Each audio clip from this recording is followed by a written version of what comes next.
দর্শক, অনেক আলোচনাই চলছে, অনেক কিছু নিয়েই নানা রকমের গুঞ্জন চলছে। কখনো সেগুলো সত্য হচ্ছে, কখনো সেগুলো গুজবে রূপান্তরিত হচ্ছে।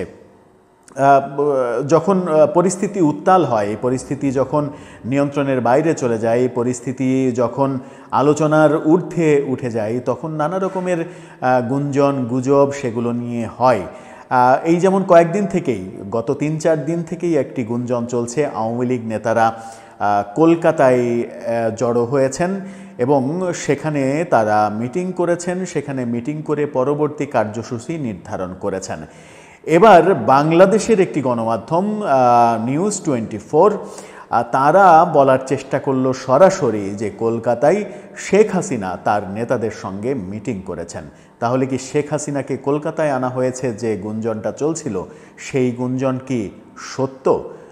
শেখ হাসিনা কলকাতায় মিটিং করে কি নির্দেশনা দিলেন, কি করতে চলেছে আওয়ামী লীগ সামনে, সেই আলোচনাই করবে এই ভিডিওতে।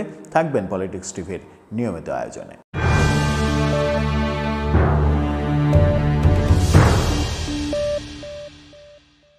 দর্শক, পলিটিক্স টিভির নিয়মিত ভিডিওগুলো এখন থেকে স্পন্সর করছে প্রজাপতি.টিভি, নতুন ওটিটি প্ল্যাটফর্ম। আপনারা চাইলে ফেসবুকে, ইউটিউবে, ইনস্টাগ্রামে, টিকটকে দেখে নিতে পারেন। আমাদের ডেসক্রিপশন বক্সেও লিঙ্ক দেওয়া থাকবে, সেখান থেকেও দেখে নিতে পারেন। চলে যাচ্ছি মূল ভিডিওতে। বলছিলাম, কলকাতায় আওয়ামী লীগের নেতারা একত্রিত হয়েছে, এ ধরনের খবর বেশ 2-3 দিন থেকেই ফলাও করে প্রচার করা হচ্ছে বিভিন্ন গণমাধ্যমে। ভারতীয় বিভিন্ন গণমাধ্যম 4-5 দিন আগেই বলেছিল যে শেখ হাসিনাকে কলকাতায় আনা হয়েছে কড়া নিরাপত্তার মাধ্যমে, কিন্তু সেগুলোর তেমন কোনো ভিত্তি পাওয়া যায়নি। আমরাও আমাদের প্ল্যাটফর্মে এরকম গুঞ্জন নিয়ে আলোচনা করেছিলাম। এবার আমরা গতকালকে দেখলাম যে বাংলাদেশের একটি গণমাধ্যম নিউজ 24 তারা এটি নিয়ে একটি খবর করেছে এবং তারা বলার চেষ্টা করছে শেখ হাসিনা কলকাতায় এসে আওয়ামী লীগের নেতাকর্মীদের সঙ্গে মিটিং করেছেন এবং গোপন মিটিংয়ে নানা রকমের কর্মপন্থা নিয়ে আলোচনা হয়েছে। এর আগে আমরাই বলেছিলাম, জুলকারনাইন শাহেরের একটি ফেসবুক স্ট্যাটাসকে কেন্দ্র করে তিনি বলার চেষ্টা করেছেন যে কলকাতায় অন্তত 100 নেতাকর্মী এক জায়গায় হয়েছেন এবং তারা একটা ইফতার পার্টিতে যোগ দিয়েছেন। সেখানে শেখ রেহানা কন্যা ববি তিনিও এসেছিলেন।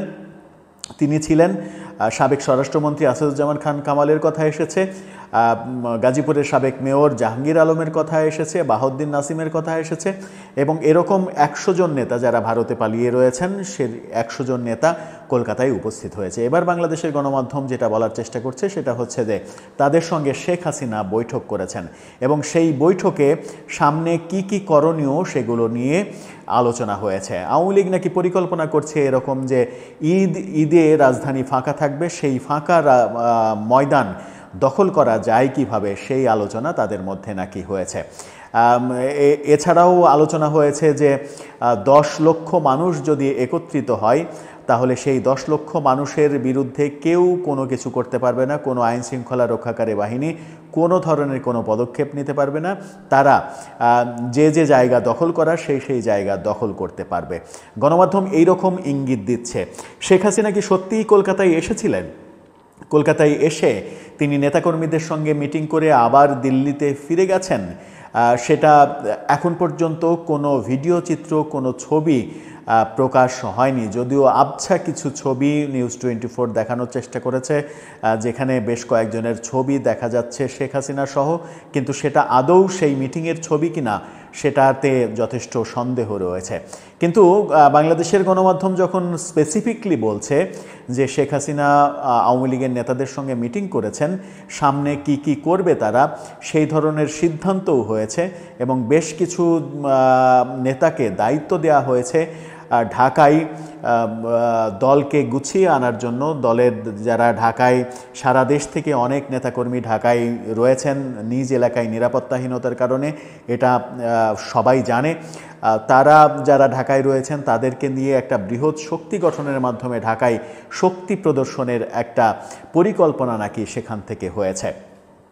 এই খবর যখন গণমাধ্যম দিচ্ছে, তখন আরেকটা খবর আমরা 2-3 দিন ধরেই বলার চেষ্টা করছি যে ঈদের পরে ঢাকাকে অশান্ত করে তোলা, বিভিন্ন স্থাপনায় হামলা করা এই ব্যাপারগুলো নিয়ে গোয়েন্দা রিপোর্ট এসেছে এবং সেই গোয়েন্দা রিপোর্টে বলা হচ্ছে সেটা নিশ্চিত করে আওয়ামী লীগের বিরুদ্ধে রিপোর্ট নয়, কারণ সেই গোয়েন্দা রিপোর্টে বলা হচ্ছে যে এটা নির্বাচনকে পিছিয়ে দেওয়ার একটা ষড়যন্ত্র।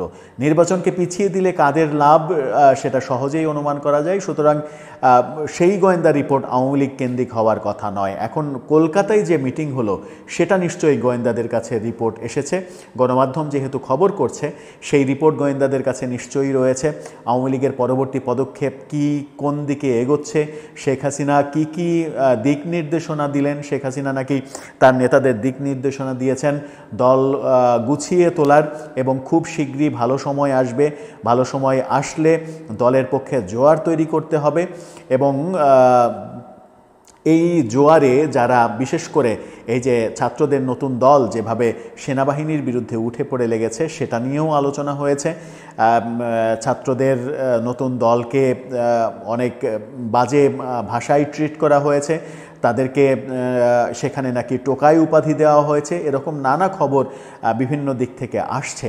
কিন্তু আদৌ এই মিটিংয়ের ভিত্তি সম্পর্কে এখন পর্যন্ত কোনো ভিডিও চিত্র, কোনো স্থির চিত্র সামনে আসেনি। সামনে কি আমরা, যেহেতু এটা নিয়ে আলোচনা হচ্ছে, গণমাধ্যমে খবর হয়ে গেছে, সেহেতু সামনে এর বিভিন্ন ভিডিও চিত্র কিংবা ছবি আপনাদের সামনে চলে আসলেও অবাক হওয়ার কিছু থাকবে না। সেই পর্যন্ত বোধহয় আমাদের অপেক্ষা করতেই হবে যে তারা আদতে মিলিত হয়ে কি সিদ্ধান্ত নিলেন, কিংবা গণমাধ্যম যে বলছে শেখ হাসিনার সভাপতিত্বে এই মিটিংটা হয়েছে, এই মিটিংয়ের বাস্তবতা কতটুকু। দর্শক, আপনার কি মনে হয়, কলকাতায় শেখ হাসিনাকে আনা হয়েছিল কি এই মিটিং করার জন্যই? সেই মিটিং করে তিনি কি আবার দিল্লিতে চলে গেছেন? আপনার মতামত জানিয়ে লিখতে পারেন আমাদের কমেন্ট বক্সে।